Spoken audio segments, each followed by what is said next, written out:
Welcome back. It's been a while. I'm sorry, but it's summer and I'm not locked in at all into anything.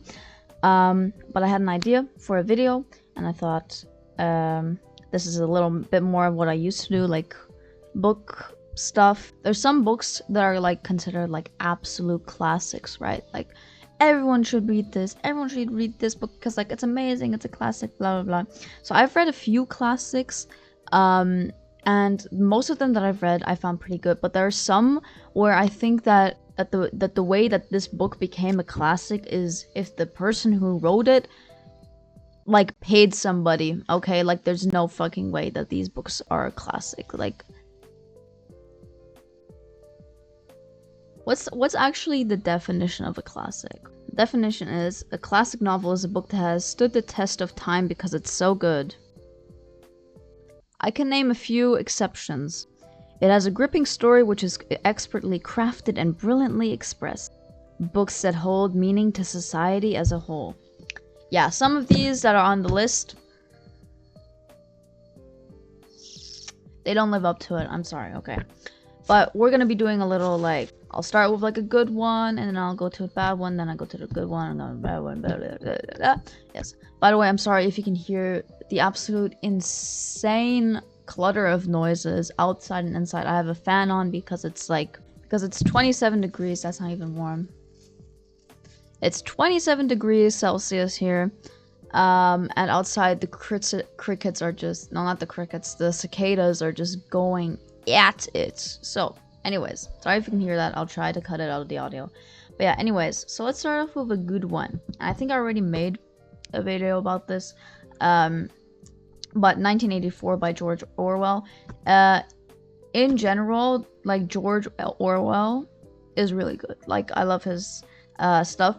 But this is one of the few classics. This is one of the classics where I'm like, yes, everybody should read this because it really does still carry a lot of meaning today, but also back then it was just like almost it's like revolutionary, bro. I fucking love this book.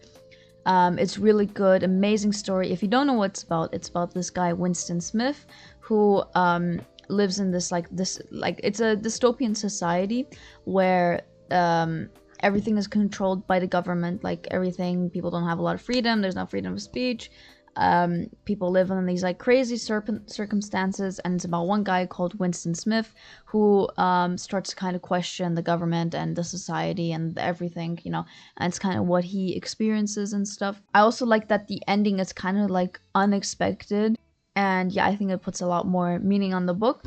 But yeah, I really like this one. This was really good. This is, I think in general, George Orwell is classic author. Like he just writes like amazing stuff. We're gonna be moving on with a book that I hated, and I can't find this one right now, so I would show you. And I actually don't know if this book is so well known, but the book is called Homo Faber.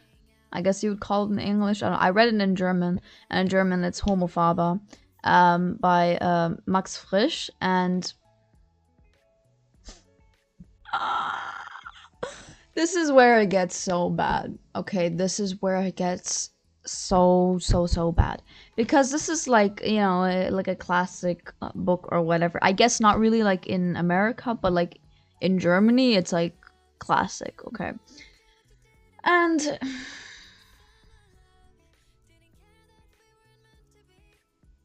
let me just summarize what this book is about. Okay, so it's about this guy called Walter who, he's a very like sort of technical guy and like very logical. He loves technology and science, and he doesn't believe in any like fantasy and stuff. And you know, all of a sudden his life gets like, and his way of thinking and his mindset gets like disrupted by like a love story and stuff, and like falling in love. But you know who he falls in love with? His daughter.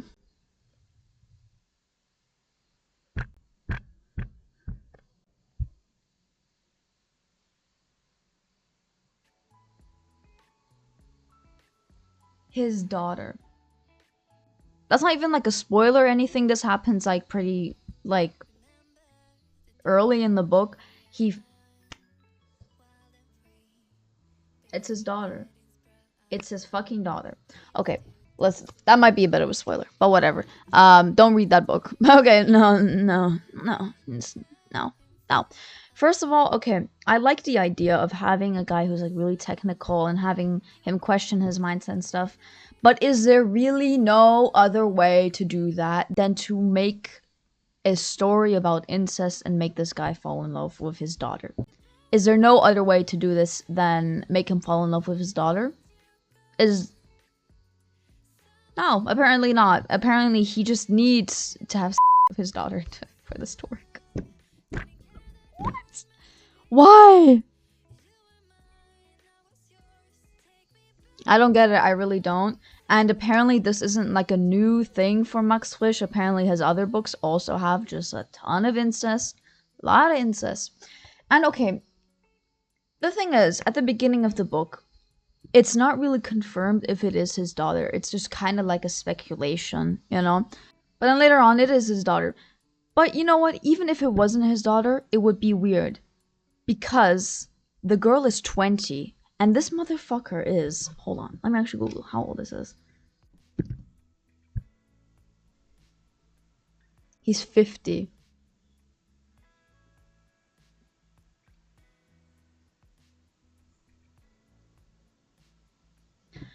So even if it wasn't his daughter, which he was,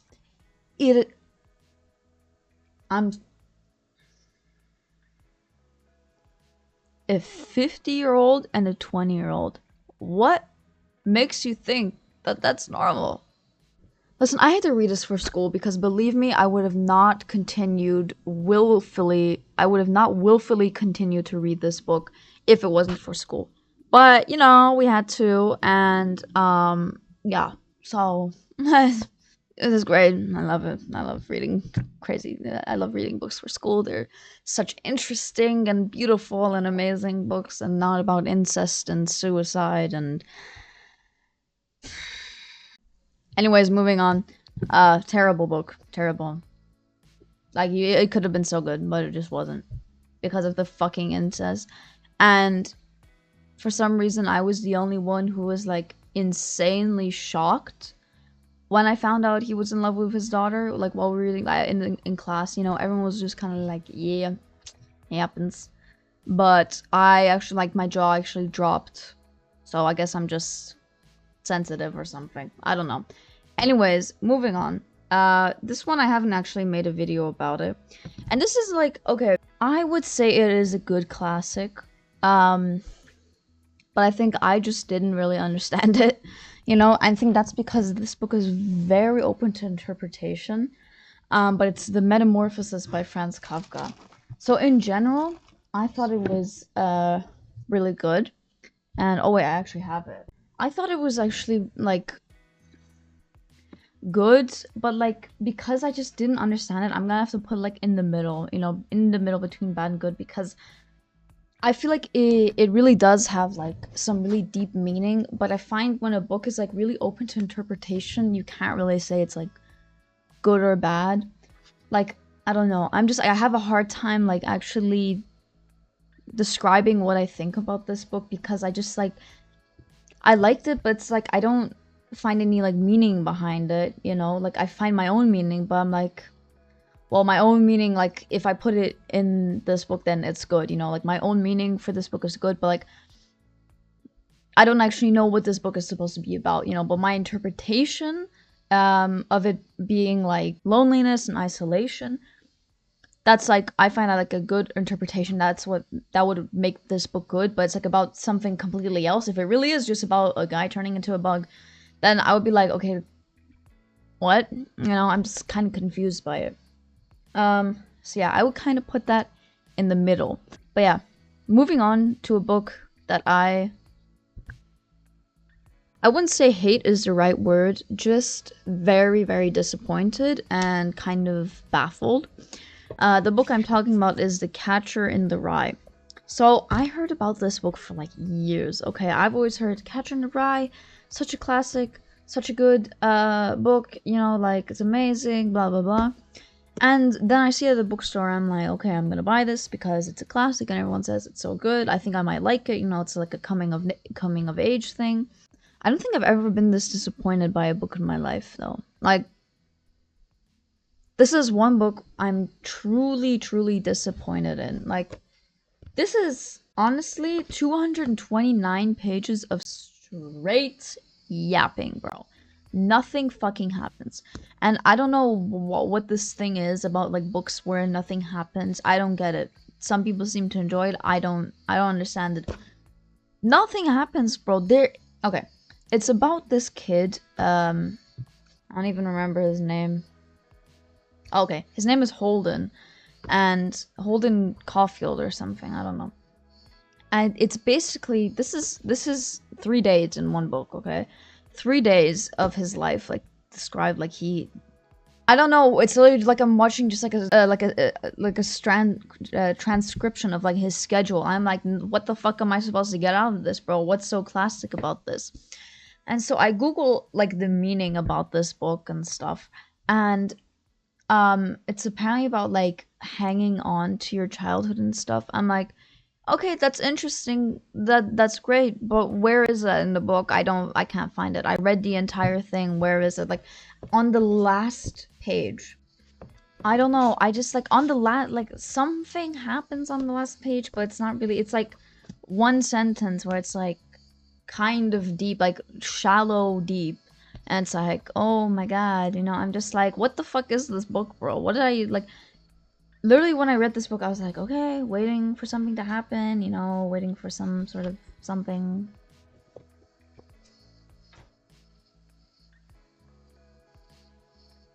Nothing. Nothing, bro. I did not think it was possible to write this many pages of nothing. Just nothing. Can I describe 3 days of my life with like some emotion, and then can that be considered a classic? Because that's what this book is. That's what J.D. Salinger did. Can I do that? Okay, I'm gonna, you know what? I'm gonna write a book that's gonna be like, and it's going to be just 3 days of me doing random stuff. What do you mean that doesn't work? What do you mean? He did the same. That is exactly what this motherfucker did, and he got away with it, and I still don't understand it. Maybe I just need to reread it and be like, oh my god, this is all so deep, all the, like, emotions. Oh my goodness, so many details. Yes, so interesting. Anyways, that's what I was thinking about while I sat in that vomity-looking chair in the lobby. I mean, this is literature. This is literature. It's just so beautiful. I mean, it's just beautiful, man. That's piece of literature in my life. I'm just like, I don't think I could ever find a book like this again. It's amazing. It's just so inspiring. Okay, sorry, guys. This book was just so moving. So moving. I love it so much. It's beautiful. Beautiful. Oh my god. Moving on from The Catcher in the Rye. The Catcher in the Waste of Time. Moving on to our last book, I think. Brave New World. Look at this. This is how fucking interesting this book is. Okay. I don't see enough people talking about this book. I feel like, and this might get me cancelled, but I think this is better than 1984. Think this might be better than 1984. Okay. And you can sue me for saying this, but it really is a good book. It's about okay, so 1984 and Brave New World are both about like dystopias, right? But in this dystopia, it's more about a world, like a society where everything is about like sex and drugs and stuff. And the reason that I think this is better than 1984 is because this is way more like sort of relevant in our time, especially. I think 1984 is also very relevant, but I think this is just a little more accurate about the world that we're living in right now, it's very interesting. It's also about a guy who feels like out of place in the society that he is in, and he's trying to find a way to like fight against it, and he's like, and it's all of his everything, and it's I really enjoyed it. I loved it so much. I'm writing a whole extended essay about this thing, okay? Like, that's how much I loved it, okay? I really think this is a brilliant book. Okay, amazing. It's great. So yeah, that's it. So in total, we got in the good classics, we have 1984 and Brave New World, and Metamorphosis kind of in the middle. Then we have The Catcher in the Rye and Homo Faber, as the Americans would say it, in the bad classics. This is such a pretty cover, and for what? Like, why? Okay, let me just like rewind to The Catcher in the Rye real quick. Another reason I read this book is because another book that I read, which is like way more modern, Solitaire by Alice Oseman. People kept saying like, oh, it's like the modern Catcher in the Rye, you know. And because I really loved Solitaire, I was like, okay, I'm gonna love The Catcher in the Rye then.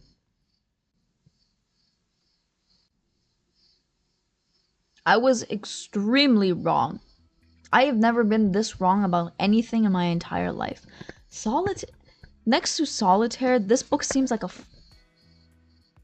this is like putting like the Garfield comic next to freaking Franz Kafka, okay?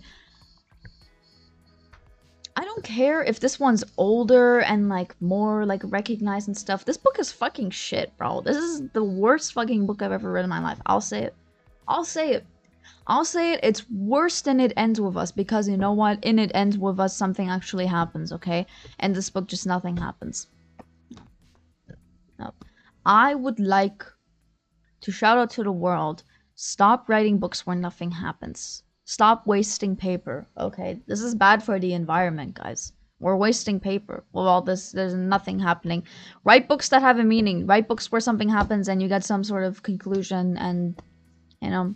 Anyways, that was it for this video. Hope you enjoyed. I miss talking about like books and stuff. So yeah, but I also have some other pretty interesting video ideas on the way. But yeah, hope you enjoyed this one, and I'll see y'all next time. Don't forget to like and subscribe. Bye bye.